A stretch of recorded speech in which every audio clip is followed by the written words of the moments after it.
Oui, aussi, je viens de revoir aussi cet article. Du coup, bah, je voulais vous en parler. Alors, c'est un article qui date du 16 décembre 2021. Donc voilà, moi, c'est ça qui m'a sauté aux yeux. Justice morte. Magistrat, avocat et greffier contre une justice au rabais. Alors là, j'ai sauté sur la page vite tout de suite. Donc voilà, ça, je veux vous le faire partager. Parce que c'est très important, en fait. Et d'ailleurs, c'est très bien, en fait, qu'il l'ait fait. Qu'ils aient fait justement cette journée justice morte. Et d'ailleurs, c'est bien marqué, hein, journée justice morte. Vous le voyez, une justice qui n'arrive plus à remplir ses missions. Oh, c'est quand même grave. Et du coup, bah, quand on regarde vraiment dans l'article, alors moi, ce que je peux vous dire, euh, donc c'est déjà bah, ce qui est relaté dedans, c'est que particulièrement, il manque cruellement d'effectifs, un épuisement global et une perte de sens face à une dégradation du service rendu et à l'absence de perspectives d'amélioration, alors que la démographie du ressort et le nombre d'affaires à traiter ne cessent de s'accroître. Voilà le problème. Donc là, on parle bien d'un problème humain. Le monde judiciaire est en souffrance, c'est une sorte de ras-le-bol, pardon, excusez-moi, qui s'exprime aujourd'hui. Donc souligne une telle personne, donc vice-procureur au tribunal de Saint-Denis, donc ça c'est donc à La Réunion. En effet, les magistrats souffrent du manque d'effectifs du secteur. Cette souffrance est liée avant tout à un manque de moyens humains, très loin des standards européens. En France, on est en queue de peloton du nombre de magistrats qu'il faudrait par rapport au nombre de la population. Donc je poursuis, un sous-effectif qui se traduirait par une mauvaise prise en charge des affaires. Vous vous rendez compte? Un sous-effectif qui se traduirait à une mauvaise prise en charge des affaires. On a l'impression de ne plus pouvoir rendre nos missions de service public de la justice de manière satisfaisante, regrette le vice-procureur qui se sent ainsi. Ça, franchement, c'est énorme en fait ce qui est écrit. Moi, ça m'a. Franchement, c'est pour ça que je voulais faire cette vidéo et vous le partager.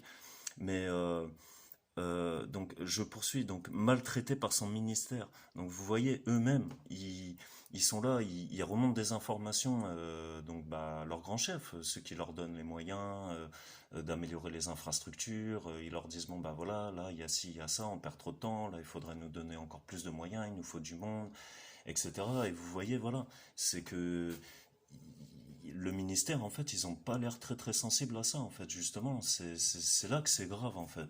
Vous voyez comment eux, en fait, ces personnes-là, ils se retrouvent, en fait, entre nous, entre leur ministère, et en fait, bah, ils font ce qu'ils peuvent, en fait. C'est là, en fait, moi, ce que je comprends dans ce que je lis, en fait, les gens qui nous jugent, bah, en fait, ils ont le sentiment de pas pouvoir nous prendre en charge correctement, et ils font ce qu'ils peuvent, avec les moyens du bord. Voilà. Et ils sont saturés, et ils en peuvent plus, quoi.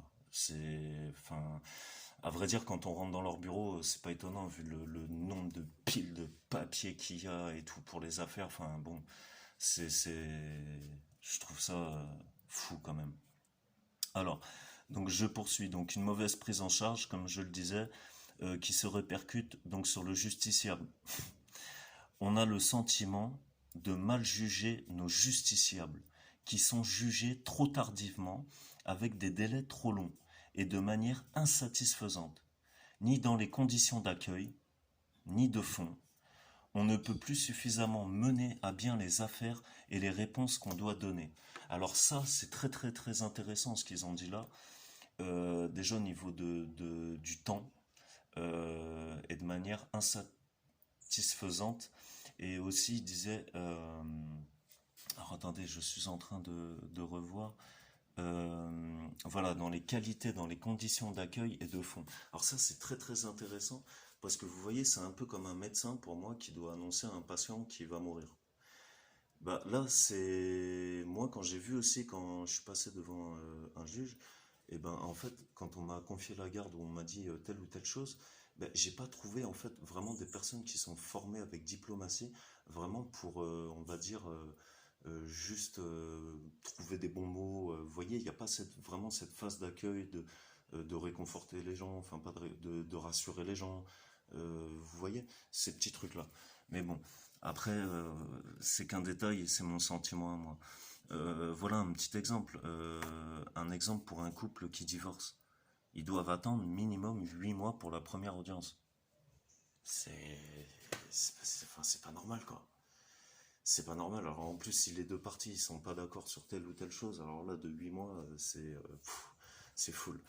Donc voilà, bon. Après, encore une fois, attention, les vidéos, c'est vraiment en bienveillance. Là, c'est un article en fait qui m'a quand même touché parce que j'y suis allé plusieurs fois là-bas. Et donc du coup, bah, je comprends aussi beaucoup plus de choses aussi par rapport à mes affaires. Et les gens bah, qui n'ont peut-être pas vu cet article, et ben voilà, je voulais vous le faire partager, histoire de vous faire comprendre bah, aussi un peu voilà ce qui se passe quoi. Voilà. Bah écoutez, je vous souhaite encore bon courage et à bientôt pour des prochaines vidéos.